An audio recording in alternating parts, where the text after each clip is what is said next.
Welcome to the Billboard Mastery Podcast, where you will learn the correct way to identify, evaluate, negotiate, perform due diligence on, select the construction type, build, rent the ad space, and operate billboard signs. And now, here is your host, the guy that built from scratch the largest privately owned billboard company in Dallas-Fort Worth, Frank Rolfe. You put in a lot of effort to get your billboard ground lease signed. Don't you want to protect that? Don't you want to do everything possible to lock in security in the agreement you got executed? This is Frank Rolfe, the Billboard Mastery Podcast. We're going to talk about two things you should consider doing with your ground lease to better protect your interests. The first one is to record your ground lease. Now, what does that mean? It means you take your ground lease down to county records and you have it recorded as a ground lease against the property. Now, why would you want to do that? Well, because if you don't record your lease, what could happen is if they sell it to another buyer, that buyer might say that they're not bound under it because they had no knowledge of its existence. Now, before you do any such thing as record the lease, talk to your attorney. Recording of leases is very state specific, and in your state, it may or may not be a good idea. Another issue of recording the lease is it may freak out the property owner. They may say, I never gave you the right to record my lease. So do a lot of homework before you take that step.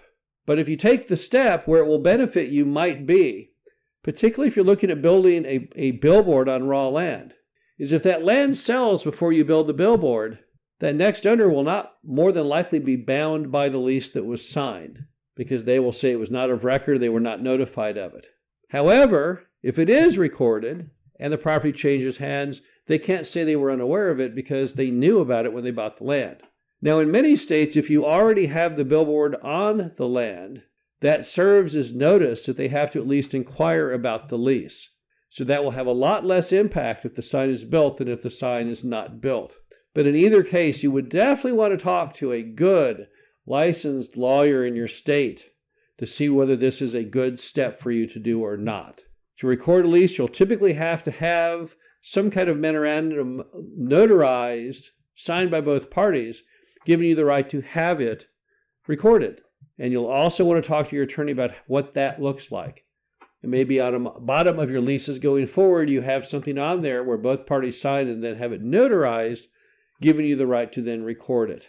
But you should definitely check that concept out. Now, another thing that you can do to protect your lease is to actually have the lender, if there's a loan on the property, sign something where they acknowledge the lease exists and they approve it. Now, why is that important? Well, because if your property owner should declare bankruptcy, in most states and in most cases, your lease can be negated by the lender. That's just a common part of bankruptcy law. But in many states, not. That issue will not occur if, in fact, the lender has ratified it. I once owned a billboard in Dallas back during the savings and loan crisis. It was located on Central Expressway, a very, very well-known and major artery. And it was a very, very valuable sign to me. And I decided, because things were so sketchy in Dallas back then, a lot of bank failures and stuff, a lot of bankruptcies, that I should go in there and get the lender to sign off on my lease, talk to the property owner, and they were okay with the idea. So I went to the lender and I had them sign off, ratify the lease, and right after that, what do you think happened? The property owner went bankrupt. The bank tried to cancel my lease. They wanted to sell the land. It was raw land. And they thought it would sell for more money if the billboard was gone. So they sent me a certified letter saying, hi, we're terminating the lease, get it out of here. And to which I went to our lawyer and they said, well, you can't do that. You see, Mr. Bank, you already ratified it. You agreed to this lease, and this lease has got 20 years to run on it. So, we'll put it in a file and we'll remember to try and take the sign down 20 years from now. Absolutely infuriated the bank that they'd put themselves into that trap. But that's what happens when the lender signs off on the lease typically. Once again, I would not take the step without it being approved completely by not only your lawyer, because you want to make sure in your state that that's actually true and worthwhile. And secondly, I want to talk to the property owner. You wouldn't dare go to their lender without their explicit permission. I would also endeavor to look into any other rights in your state regarding taking any such action. But again, another tip that you should definitely ask about. Talk to your attorney about it, do some research based on state law, see if that would not be one additional way to protect your interest and rights in that lease. The bottom line is there's a lot of thoughts out there, a lot of urban legend on things that help and are unhelpful.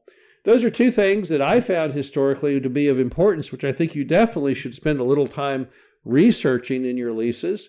Not that you're going to want to necessarily adapt it or adopt it, but at the same time, your attorney may say, oh, that is a really smart idea, and what the heck, you got it right here on the Billboard Mastery podcast for free. This is Frank Roth with the Billboard Mastery podcast. Hope you enjoyed this. Talk to you again soon. Thank you for listening to the Billboard Mastery podcast. Be sure to visit us at www.billboardmastery.com, where you can find past episodes of this show, plus an array of information to help you successfully build, buy, and operate billboard signs.